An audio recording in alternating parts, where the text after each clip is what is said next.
کچھ بڑا ہونے جا رہا ہے، بہت بڑا۔ امریکہ کا اس جنگ میں کودنا یہ مجبوری بھی بن چکا ہے۔ 11 سے زیادہ امریکہ کے پاس جو طیارہ بردار بحری جہاز ہیں، ان میں سے آدھے سے زیادہ ایران اسپیسیفک ان کی پوزیشنز ہو چکی ہیں۔ ایران نے اس پیش بندی کے ساتھ کہ امریکہ اور اس کے اتحادی شامل ہوتے ہیں، اس جنگ کا حصہ بنتے ہیں اسرائیل کے ساتھ، تو ان کے لیے بھی اپنے ہتھیار، اپنے میزائل علیحدہ سے بچا کے رکھے ہوئے ہیں۔ سارے وسائل اسرائیل کے خلاف ایران استعمال نہیں کر رہا۔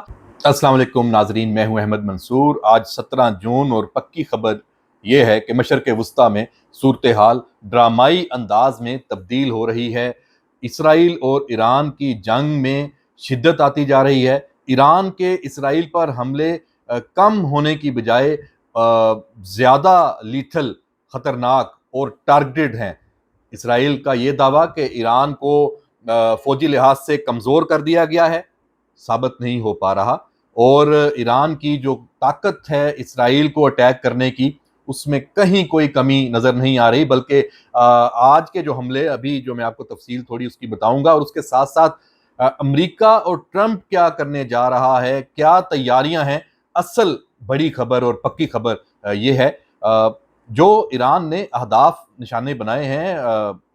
موساد کا ایک ہیڈ کوارٹر ہے جو انٹیلیجنس ہے، امن، اس کو بھی نشانہ بنایا ہے، اس کی عمارت کو، اور موساد کے ہیڈ کوارٹر کے بالکل اس کا حصہ سمجھ لیں، ایک پورا کمپاؤنڈ ہے۔ اس کی تمام فوٹیجز اور ویژولز موجود ہیں، اور اسرائیل کو ان ایرانی حملوں کی شدت کا یہ اندازہ تھا کہ اس کی درگت بننے جا رہی ہے، تو اس نے انٹرنیٹ بند کر دیا کہ پوری دنیا کو وہی پکچر دکھائے، وہ دکھانا چاہتا ہے، لیکن ایسا ہو نہیں پا رہا۔ اسرائیل کی جو ساکھ ہے اس کو بہت زیادہ دھچکا لگ چکا ہے، اور آنے والے دنوں میں مزید لگے گا۔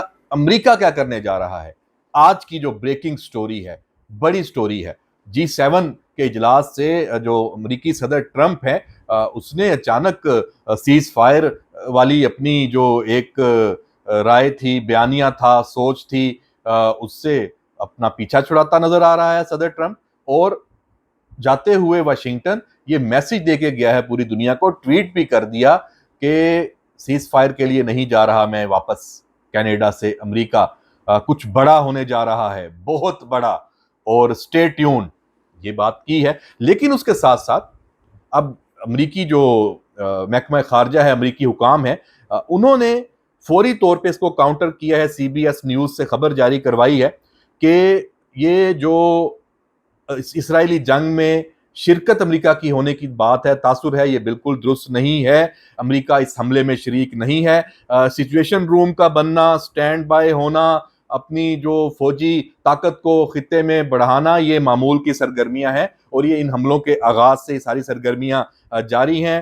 صدر ٹرمپ کی واپسی کے ساتھ ہی جو وزیر دفاع ہیں اور وزیر خارجہ مارکو روبیو ہیں، وہ بھی وائٹ ہاؤس پہنچے ہیں، ملاقاتیں ہوئی ہیں، ایران کے ساتھ رابطے کرنے کی ہدایات بھی دی گئی ہیں۔ تو یہ بنیادی طور پہ جو صدر ٹرمپ کا یہ میسج گیا کہ سٹے ٹیون، اس تاثر کو زائل کرنے کے لیے یہ ایک میں سمجھتا ہوں کہ کارروائی ڈالی جا رہی ہے، اور یہ اسی طرح ہی ہوتا ہے کہ دو طرفہ دونوں چیزیں ساتھ ساتھ چلائی جاتی ہیں، تاکہ جو بھی عمل اختیار کرنا ہو تو کل کو کہا جائے کہ ہم نے تو یہ بات بھی کی تھی اور ہم نے یہ بات بھی کی تھی۔ لیکن جو تیاریاں ہیں امریکہ کی، اور جو موڈ ہے، اور جو امریکہ کا اس جنگ میں کودنا یا اس جنگ میں کا حصہ بننا، یہ مجبوری بھی بن چکا ہے۔ یہ مجبوری بنی ہے اسرائیلی جو حالات ہیں اس وقت، کہ وہاں ایران جس طرح سے ٹارگٹ کر رہا ہے اور کسی لحاظ سے اسرائیل کے قابو میں نہیں آ رہا۔ اپنی جو تباہی ایران کے اندر ہو رہی ہے اس میں کوئی شک نہیں ہے، لیکن اسرائیل تمام تر اپنے ہتھیار، ویپن، پوری فوجی طاقت کا استعمال کر کے اسرائیل کو فوجی لحاظ سے کمزور نہیں کر پایا۔ یہ امریکہ کے لیے بھی بہت بڑا ایک امتحان کا وقت ہے۔ اسرائیل ناکام ہوتا ہے تو امریکہ کی چودراہٹ وہ بالکل اس کو بڑی ذک پہنچتی ہے۔ لیکن یہاں امریکہ جنگ میں کودتا ہے تو اگر ایران یہی والا رسپانس جو اسرائیل کو دیا ہے یہ امریکہ کو بھی مل جاتا ہے، تو پھر دنیا کا نقشہ بدل جائے گا۔ یہ سپر پاورز کی جو جنگ ہے، یہ بالکل ہی منظرنامہ بدل جائے گا۔ تو امریکہ بہت سوچ سمجھ کر اور اس وقت اس جنگ میں کودے گا جب اس کو یقین ہو جائے گا کہ فوجی لحاظ سے ایران بہت زیادہ کمزور ہو چکا ہے۔ تو یہ بہت اہم ڈیولپمنٹ سٹوری ہے جو اور یہ بہت اہم ڈیولپمنٹس ہیں جو اس وقت خطے میں چل رہی ہیں۔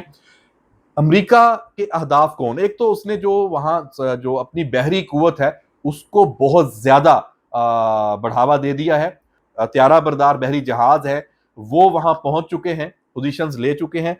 مجموعی طور پہ 11 سے زیادہ امریکہ کے پاس جو طیارہ بردار بحری جہاز ہیں ان میں سے آدھے سے زیادہ اس وقت ایران اسپیسیفک ان کی پوزیشنز ہو چکی ہیں۔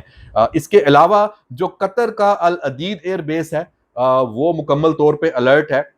یہاں B-52 F-22 اور F-15 جو جہازوں کے بیڑے ہیں وہ یہاں موجود ہیں۔ UAE کا الزفرہ ایئر بیس ہے، یہاں بھی امریکہ کے F-35 اور F-16 طیارے ہیں وہ موجود ہیں۔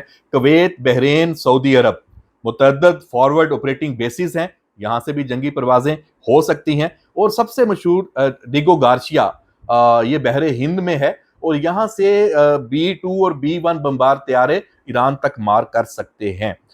زمینی فوج اور اسپیشل فورسز ہیں جو ڈیلٹا فورس ہے اور یہ کوورٹ مشنز ہیں، یہ بھی ہو سکتے ہیں، ان کو بھی تیار رہنے کا کہہ دیا گیا ہے۔ جیسے سچویشن روم کی بات کی ہے، عراق، شام اور کرد علاقوں سے امریکی فوجی وہ ان کی جارحانہ پوزیشنز ہیں وہ مانیٹر ہو رہی ہیں اور فوری طور پہ تو کوئی زمینی کارروائی کا بالکل کوئی امکان نہیں ہے، کیونکہ زمینی کارروائی کا مطلب ہے اپنے آپ کو اور پھنسانا اور ایران کو موقع دینا کہ اس جنگ میں وہ کوئی اور برتر پوزیشن اس کو مل جائے۔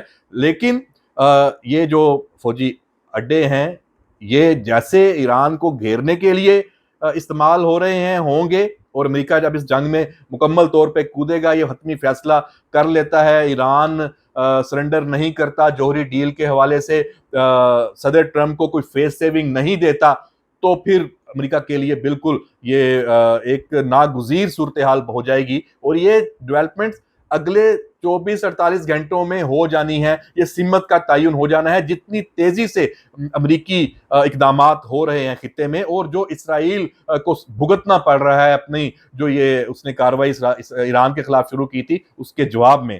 تو یہ جو میں نے بات کی امریکی اڈوں کی یہاں پہ، یہ ایران کے لیے بھی ایک بڑا موقع کہہ لیں کہ اگر امریکہ کودتا ہے تو یہ سارے اہداف کو ایران بھی ٹارگٹ کرے گا، اور ایران نے اس حوالے سے تیاری کی ہوئی ہے۔ اور یہ بات ثابت شدہ ہے کہ ایران نے اس پیش بندی کے ساتھ کہ امریکہ اور اس کے اتحادی شامل ہوتے ہیں، اس جنگ کا حصہ بنتے ہیں اسرائیل کے ساتھ، تو ان کے لیے بھی اپنے ہتھیار، اپنے میزائل علیحدہ سے بچا کے رکھے ہوئے ہیں، ان کے نام لکھ کر رکھے ہوئے ہیں کہ یہ اس اڈے کے لیے ہیں، یہ اس ہدف کے لیے ہیں، اس ہدف کے لیے ہیں۔ سارے وسائل اسرائیل کے خلاف ایران استعمال نہیں کر رہا، تو امریکہ کو یہاں سے ایک ایسا ہی سرپرائز مل سکتا ہے اگر اس جنگ میں امریکہ کودتا ہے جو اسرائیل کو ملا ہے اور مل رہا ہے۔